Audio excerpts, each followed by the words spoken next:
دوست صرف دوست کے مال کا ہی محافظ نہیں، دوست اپنے دوست کے راز کا بھی محافظ ہے۔ لوگ اپنے دوستوں سے دل کی باتیں کرتے ہیں، مسیحا جان کے، محبت والا جان کے، خیر خواہ جان کے۔ اپنی خاص بات لوگ بتا گئے، اس نے تو بڑا خیر خواہ جان کے بات کی تھی، لیکن مزاج تھا غیبت کا، طبیعت تھی چغلی کی، باتیں کرنے کا چسکا تھا، ذائقہ لگا ہوا تھا زبان کو کہانیاں سنانے کا، تو اس نے بڑا اعتماد کر کے بات بتائی اور اس نے آگے سنانی شروع کر دی۔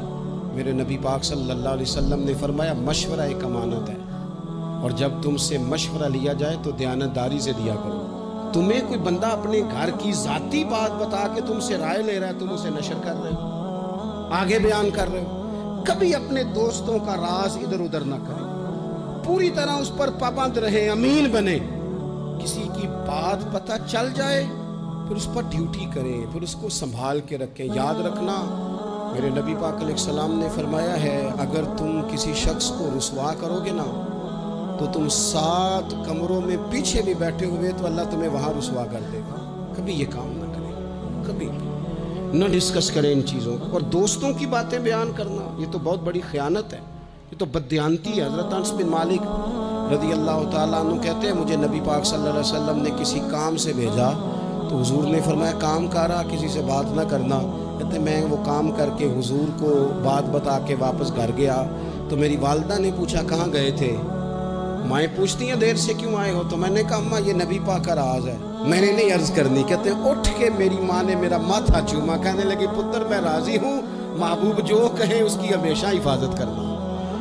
کبھی بھی دوستوں کا راز، رشتہ داروں کی بات خدا را کبھی نہ سنانے۔ لوگ بڑا ڈرتے تھے اللہ تعالیٰ سے، بڑا ڈرتے تھے بڑے بڑے خیر خواہ لوگوں سے۔ جب ہم اپنے دوستوں کی، میں ایک جگہ پہ بیٹھا تھا تو 2-3 دوست اور بھی تھے، وہ اٹھ کے چلے گئے تو سنگی میرے ساتھ بڑی ان کی غیبتیں کرنے لگ گیا، تو میں غور سے سن رہا تھا۔ مجھے کہنے لگا آپ پریشان ہیں کسی بات سے؟ میں نے کہا پریشان تو اس لیے ہوں کہ وہ تو چلے گئے، تو نے ان کی بات چھیڑ دی ہے، تو میں اب ڈر رہا ہوں کہ میں جاؤں گا تو پیچھے میرا کیا حال کرے گا؟ مجھے تو خوف آ رہا ہے، تو پتہ نہیں تو کیا اشر کرے گا، کسی کو کیا کیا بتائے گا۔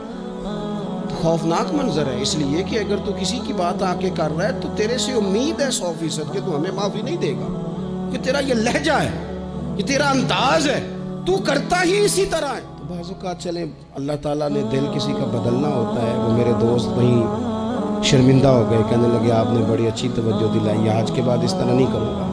میں نے کہا یار ہو جاتی ہیں غلطیاں، لیکن یہاں تو آپ کو اس کے منہ پہ بات کرنی چاہیے تھی، سمجھانا چاہیے تھا، یا دعا کرنی چاہیے تھی۔ اپنے سنگیوں کا، ساتھ رہنے والوں کا کس آپ بیان کر رہے ہیں؟ اعلیٰ ظرف لوگوں کا یہ طریقہ اور سلیقہ نہیں۔